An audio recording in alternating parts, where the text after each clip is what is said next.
सबसे मिलकर भी अक्सर हम अकेले रहे, हमेशा हमें अपनों ने अकेला किया।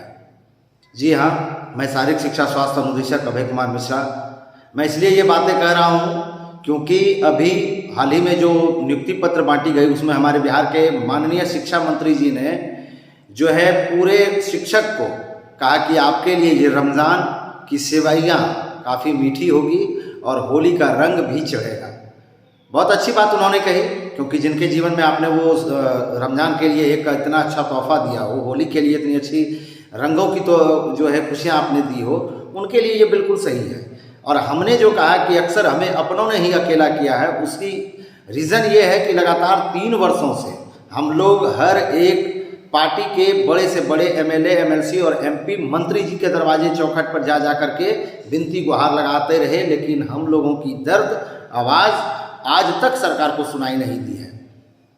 उन्होंने कहा कि शिक्षकों से कि भाई आप एक पढ़ाई लिखाई एक सही चीज़ है, लेकिन आप कम से कम उन्हें एक सफल नागरिक बनाइए जो अपने सूबे, अपने राज्य, अपने देश के लिए जो है हमेशा तत्पर रहे, एक अच्छा इंसान बनाइए। महोदय, ये सारी कलाएं शिक्षा के क्षेत्र में फिजिकल एजुकेशन के हाथ में होती है, क्योंकि जब तक अनुशासन किसी क्षेत्र में नहीं रहेगा, आप खुद एक पुलिस महकमे से आते हैं, तब तक इन सब चीज़ों के लिए बोलने से सिर्फ नहीं हो जाएगा। और अनुशासन और स्वास्थ्य के प्रति जागरूक, खेल के क्षेत्र में बनाना, सफल नागरिक बनाना एक फिजिकल एजुकेशन टीचर के हाथ में होता है, जिन्हें आज बिहार सरकार विकलांग कर चुकी है।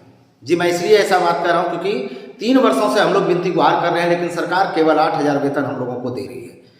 रमज़ान का ये पावन महीना चल रहा है, हमारे साथी, हमारे कई ऐसे भाई और बहन जो अभी रमज़ान का ये जो है फास्टिंग किए हुए हैं। होली ऐसा पर्व आ गया और हम लोग क्या होली मनाएंगे? बच्चों को एक कपड़ा नहीं दे पा रहे हैं, रंग नहीं ला पा रहे हैं, और सरकार बधाइयाँ दे रही है।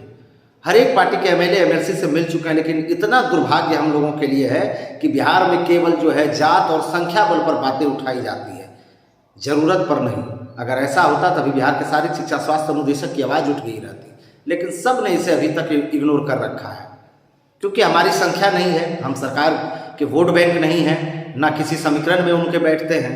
अगर ऐसा नहीं होता तो फिर टोला सेवक और तालीम वर्ग जो मैट्रिक पास हैं आज उन्हें सरकार 23,000 26,000 रुपये पेमेंट कर रही है, और जो वेल एजुकेटेड पूरे देश से बुला करके भाई बहनों का एग्जाम लेकर के उनके अंक के आधार पर मेगा सूची बना करके नियोजन इकाई से नौकरी दी जाती है, उन्हें वेतन दिया जाता है 8,000।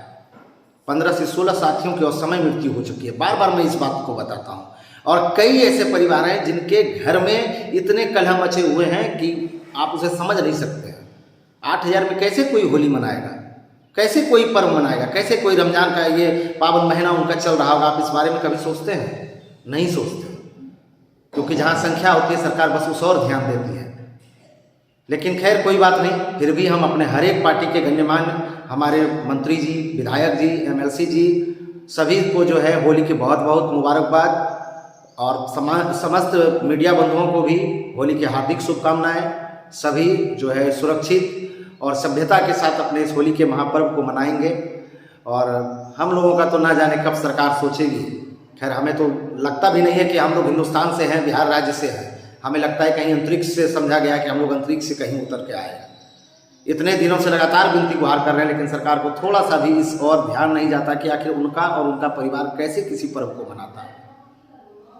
अभी भी मुख्यमंत्री जी से उम्मीद है, क्योंकि हर जगह उनका स्लोगन रहता है नीतीश कुमार सबके हैं, लेकिन शारीरिक शिक्षक के कब होंगे ये देखने वाला विषय है। आगे चुनाव नज़दीक आ रहा है, विधानसभा का ये बजट सत्र गुजरता जा रहा है, और उम्मीदें धीरे धीरे हम लोगों की जो है परवान चढ़ रही है। आगे देखते हैं क्या होता है। पुनः सभी साथियों को, देशवासियों को होली की हार्दिक हार्दिक शुभकामनाएं, और सभी एमएलसी और एमएलए जी से बार बार मिले हैं। उम्मीद करते हैं कि होली के बाद हम लोगों के मुद्दे को जरूर आप लोग सदन और सत्र में मजबूती के साथ रखेंगे। बहुत बहुत धन्यवाद।